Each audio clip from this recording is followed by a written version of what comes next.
Film की शुरुआत दो सांपों के दृश्य से होती है, एक सफेद और एक हरी। ये दोनों सांप बहनें हैं। अपनी युवा शक्ल के बावजूद वे 1000 साल से अधिक समय से जीवित हैं। सफेद सांप को सुजेन के नाम से जाना जाता है। दोनों सांपों में इंसानी रूप लेने की क्षमता है। एक पहाड़ पर उनका सामना शियान नाम के एक लड़के से होता है। वो पहाड़ पर फूल चख रहा था। एक इंसान को फूल खाते देखकर दोनों हैरान रह जाती हैं। असल में शियान और उसके साथी औषधीय पौधों की तलाश कर रहे थे। वह पहाड़ों से होकर यात्रा कर रहा था। हरी सांप अपने असली रूप में प्रकट होती है और उसे डरा देती है।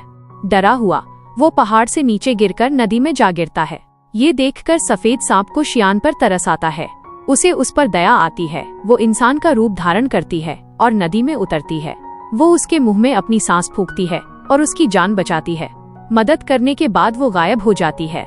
जब शियान को होश आता है तो उसके दोस्त उसके आसपास जमा होते हैं। वह उनसे उस लड़की के बारे में पूछता है जिसने उसकी जान बचाई। उसके दोस्त बताते हैं कि उन्हें वहाँ कोई लड़की नहीं मिली। ये जरूर उसकी कल्पना रही होगी। उसी दिन गांव में एक उत्सव आयोजित किया जा रहा था। मंदिर के गुरु और उनके साथी भी उत्सव में जा रहे थे। उन्हें संदेह था कि उत्सव में राक्षस इंसानों पर हमला करने वाले हैं। शियान भी जड़ी बूटियों के साथ उसी तरफ जा रहा था, इसलिए वो उन सभी को अपने साथ ले गया। उधर सफेद सांप सुजेन उस पल के बारे में सोच रही थी जब उसने शियान की मदद की थी, कि कैसे उसने अपनी सांस देकर उसकी जान बचाई। वो शियान के बारे में सोचना बंद नहीं कर पा रही थी। वास्तव में उसे उससे प्यार हो गया था। वो अपनी बहन हरी सांप को बताती है कि वो उस लड़के से दोबारा मिलना चाहती है, इसलिए वे दोनों गांव के उत्सव में जाती हैं। उस रात गुरु और उनके साथी पूरी तरह तैयार होकर पहुंचे। वे जानते थे कि राक्षस किसी भी पल हमला कर सकते हैं। उत्सव में हरी सांप गुरु के साथी से मिलती है। वो उसकी ओर आकर्षित होती है और उससे दोस्ती करना चाहती है। वह उससे कहता है, मैं अभी बात नहीं कर सकता, मैं यहाँ राक्षसों को पकड़ने आया हूँ। उसे एहसास नहीं हुआ कि जो लड़की उसकी दोस्त बनना चाहती थी वो भी एक राक्षस थी। फिर हरी सांप शियान को देखती है और उसके पास जाती है। वो उसे बताती है कि उसकी बहन उससे प्यार करती है और उससे मिलना चाहती है। शियान कहता है, मैं तुम्हारी बहन को नहीं जानता। वह उससे मिलने से मना कर देता है। हरी सांप नदी में जाती है और उसकी नाव को धक्का देती है ताकि वह उसकी बहन के पास पहुंच जाए।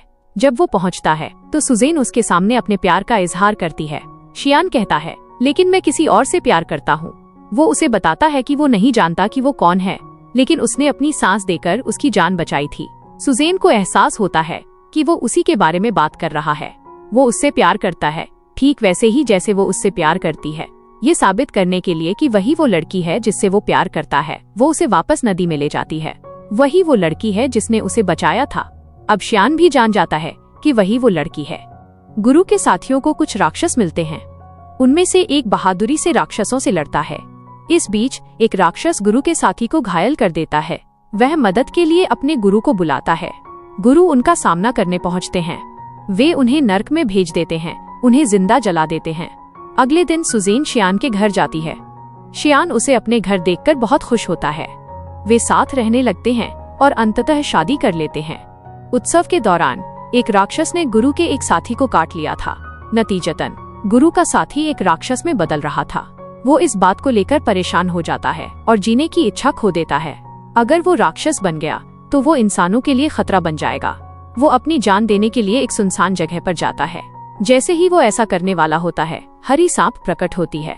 वो उससे पूछती है कि वो ऐसा क्यों कर रहा है और उसे रोकती है। वो जवाब देता है, मैं एक राक्षस में बदल रहा हूँ। मैं इंसानों के लिए खतरा नहीं बन सकता, इसलिए मुझे अपनी जान लेनी होगी। यह सुनकर हरी सांप उसके सामने अपनी असली पहचान उजागर कर देती है। वो उसे अपनी दोमुही जबान दिखाती है। वो कहती है, अगर तुम राक्षस बन भी गए तो चिंता मत करो, मैं भी एक राक्षस हूँ। बाद में गुरु गांव में जाते हैं। वहाँ उन्हें राक्षस के हमलों के कई शिकार मिलते हैं। वे बहुत कष्ट में थे। शियान उनकी जान बचाने के लिए जड़ी बूटियों का उपचार तैयार करता है। हालांकि सुजेन जानती थी कि पीड़ितों पर शक्तिशाली राक्षसों ने हमला किया है। वे बहुत मजबूत और खतरनाक थे और केवल जड़ी बूटियों से पीड़ितों का इलाज करना असंभव था। इसलिए सुजेन अपने पति और ग्रामीणों को बचाने के लिए औषधीय पौधों में अपनी जीवन शक्ति डाल देती है। सुजेन का दोस्त एक चूहा ये देख लेता है।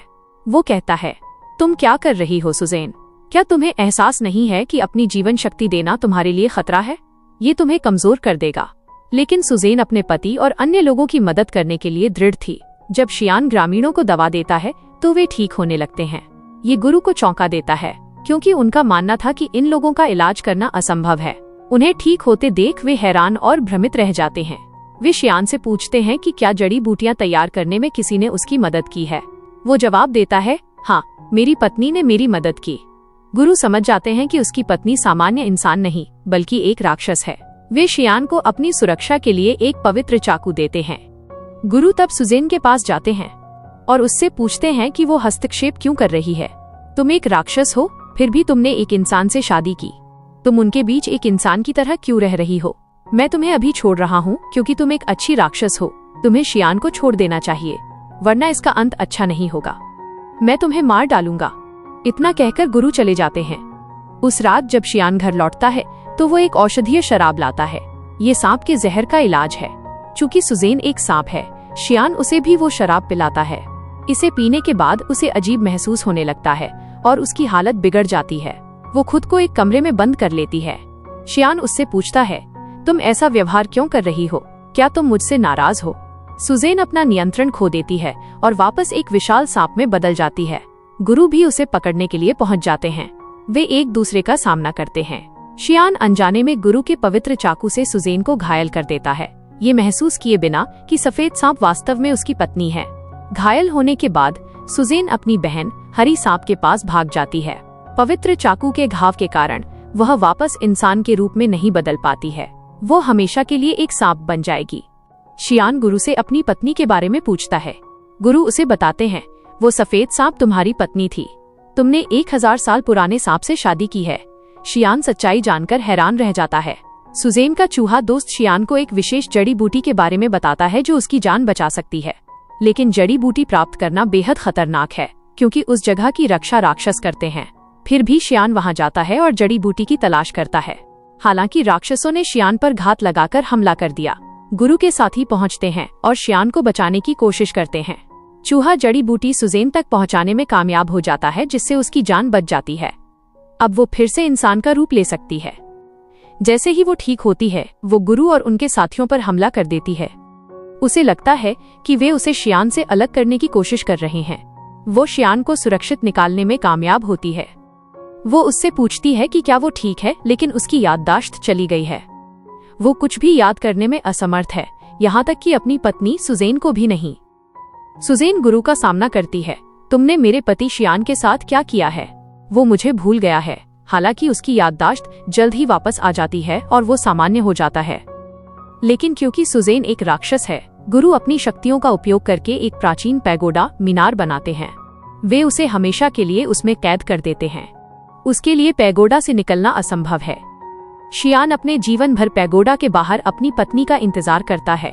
गुरु का साथी भी एक राक्षस में बदल गया था, लेकिन एक अच्छा राक्षस। उसने अपना बाकी जीवन अन्य राक्षसों के बीच बिताया। यहाँ फिल्म खत्म होती है।